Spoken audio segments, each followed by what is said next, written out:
નવરાત્રિની રજાઓમાં દ્વારકામાં ભક્તોનું ઘોડાપૂર। જગત મંદિરના દર્શન માટે યાત્રિકોની લાંબી કતારો લાગી। યાત્રાધામ દ્વારકામાં નાતાલના વેકેશન અને વર્ષના અંતિમ દિવસોની રજાઓને પગલે ભક્તોનું ભારે મહેરામણ ઉમટી પડ્યું છે। દ્વારકાધીશ જગત મંદિરના દર્શન માટે વહેલી સવારથી જ શ્રદ્ધાળુઓની લાંબી કતારો જોવા મળી રહી છે।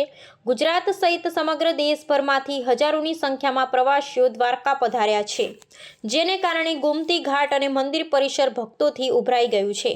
રજાઓના ગાળામાં યાત્રાળુઓના આ અવિરત પ્રવાહને પગલે પવિત્ર નગરી દ્વારકામાં ભક્તિમય વાતાવરણની સાથે જબરદસ્ત ચહલપહલ જોવા મળી રહી છે। ભક્તોની અતિશય ભીડને ધ્યાનમાં રાખી મંદિર પ્રશાસન અને દેવભૂમિ દ્વારકા જિલ્લા પોલીસ દ્વારા ચુસ્ત બંદોબસ્ત ગોઠવવામાં આવ્યો છે।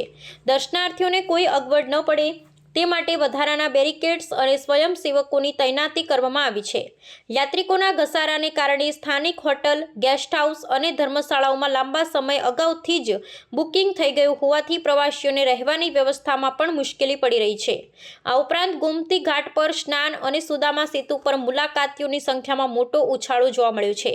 વેકેશનના માહોલમાં માત્ર દ્વારકા જ નહીં પરંતુ બેટ દ્વારકા અને શિવરાજપુર બીચ જેવા પર્યટન સ્થળો પર પણ પ્રવાસીઓનો જમાવડો જોવા મળી રહ્યો છે।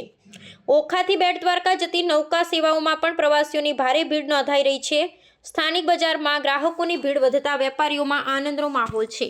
તંત્ર દ્વારા આગામી નૂતન વર્ષના પ્રારંભ સુધી પ્રવાસીઓની આ પ્રવાહ જળવાઈ રહેશે તેવી સંભાવના વ્યક્ત કરવામાં આવી છે, જેને પહોંચી વળવા માટે વાહન વ્યવહાર અને સુરક્ષા વ્યવસ્થાને વધુ સઘન બનાવવામાં આવી છે।